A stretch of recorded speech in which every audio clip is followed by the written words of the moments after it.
How do you plan for your meals when you're diabetic? Or how do you prepare meals for a diabetic patient?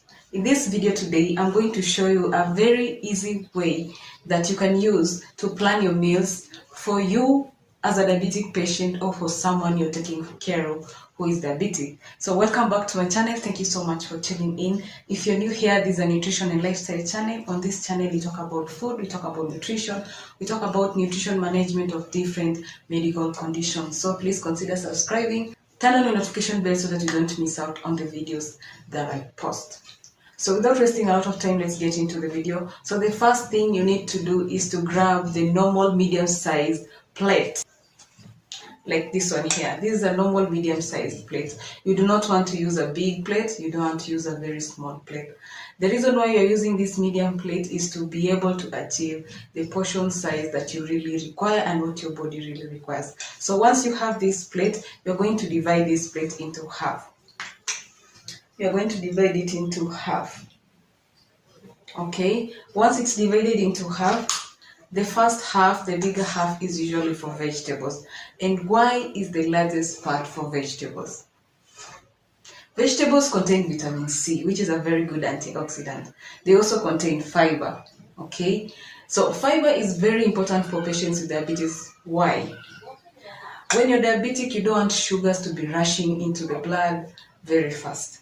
So there is something we call the glycemic index, which is how quickly your body absorbs the glucose from the foods that you eat. So you want to choose vegetables that have a low GI. So aside from the vegetables providing you the fiber, the vitamin C, vegetables are very important for satiety. The fiber in that vegetables help you feel satisfied for a long time. And once you're diabetic, you don't want to be eating so much, snacking all the time, because your sugar levels will go high. So that is one advantage of having vegetables occupying the largest half of your plate.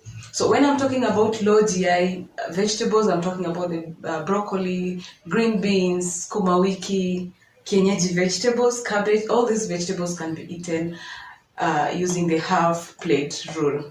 Okay, so moving on to the proteins.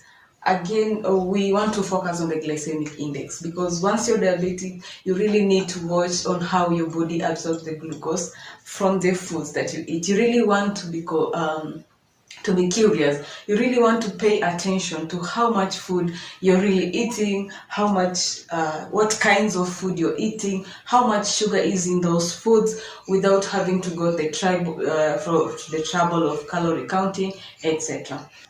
So when you go to the proteins, you're going to divide the other half into 2 quarters. Okay? We're going to divide into 2 quarters. So one of the quarters is for proteins. Okay, proteins are important for building the muscles, building the tissues, wound healing, etc. So you really need to have proteins in your diet. But once you're diabetic, you really also want to watch what kinds of proteins are you really eating, how often you're eating them, and even the method of cooking. So when you're diabetic, we always encourage patients to eat plant-based proteins, okay? Beans, lentils, green grams. Because why? Again, because of the fiber, and also they provide the nutrients that you need. However, you still need the animal source proteins, because they also provide additional nutrients that may lack in the plant-based protein. So in this case, when you're eating fish, the poultry, the meat, the cooking method that you're going to use is very important. For example, for the eggs, you really need to prefer boiling instead of frying, because frying is introducing more saturated fats into your diet. So boiling is a good method of eating eggs. Again, a very important thing to know is that you can alternate between these plant-based proteins and animal source proteins. Okay, if you have beans today, you can have meat tomorrow, you can have omena another day. It's good to alternate so that you maximize on the nutrients and also watch on how much you're eating from one type of food. For the 1 quarter, like I've said, is for proteins. Plant-based proteins are preferred because additionally they come with a lot of fiber. But animal source proteins are also eaten. You don't have to deny yourself. Your body still needs those proteins for additional nutrients like vitamin B12, for iron, etc.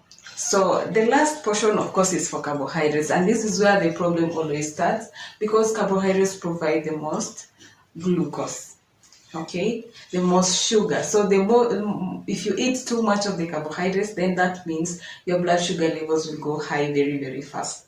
So for the carbohydrates, again, we go to the glycemic index. We want to choose carbohydrates that have a low GI, a low glycemic index. Why? You want to eat food, but you don't want the sugar to get into the blood very fast. Okay, very fast. For diabetic patients, we always encourage slow penetrating sugars from foods like whole grains and refined foods. Okay, when you're diabetic, you don't want to rush to the refined foods, the over-processed foods, because they contain very simple sugars, very quick penetrating sugars, which when they get to your system, they get your blood sugar levels going high very fast. That is something you need to watch out for. So beside the quota containing carbohydrates, you also need to know what type of carbohydrates are you really taking and how often are you taking them. So like I've said, talking about the low GI carbohydrates, you're talking about whole grains, the whole cereals that are usually preferred. Okay, you really need to watch out and moderate on the refined, over-processed foods like the cakes, the biscuits, the soda. That is something you need to avoid when you are diabetic. Okay, so if I can do a little recap, I've said you divide your plate into half.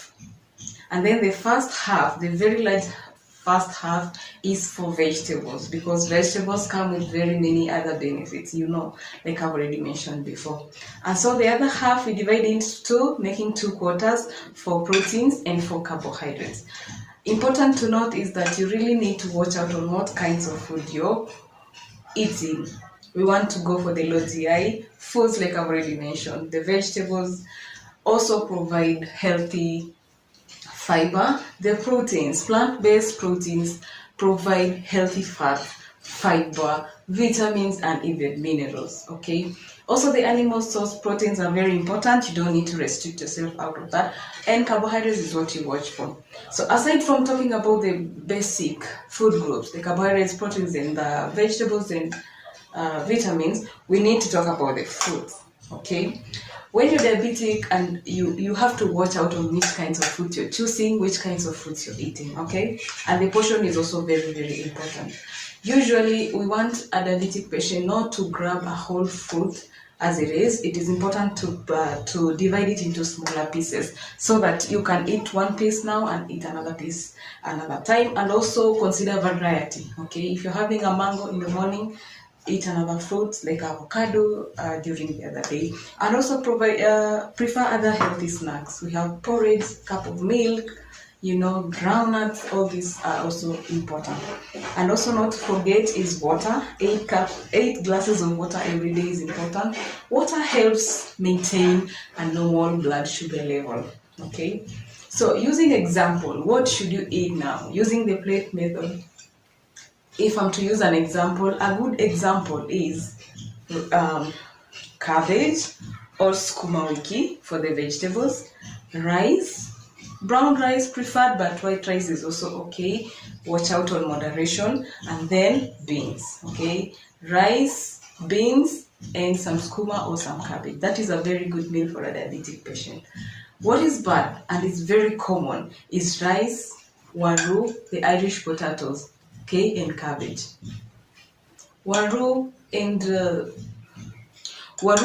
rice are from the same food group. All those are carbohydrates, and they are starches. Rice, Irish potatoes, and cabbage, no. For a diabetic patient, that is something you really need to watch out for. I hope this video has been helpful for you. As a diabetic patient, it's important for you to plan your meals. It's important for you to know the portion controls. It's important for you to know the frequency, how often you eat, how much you eat. It is very important. So while you're taking care of yourself or taking care of a relative who has diabetes, the diabetic plate method is the way to go. And for 3 reasons, the diabetic plate is very, very much recommended by me and other professionals. Why? Number 1, there is no calorie counting. Number 2, there is no weighing of ingredients. So even if you don't have a weighing scale, you won't really suffer. Okay, and another thing, it's very simple, it's very easy, even children can use it. Thank you so much for joining me today. Remember to subscribe, share, leave your comment. Until next time, bye.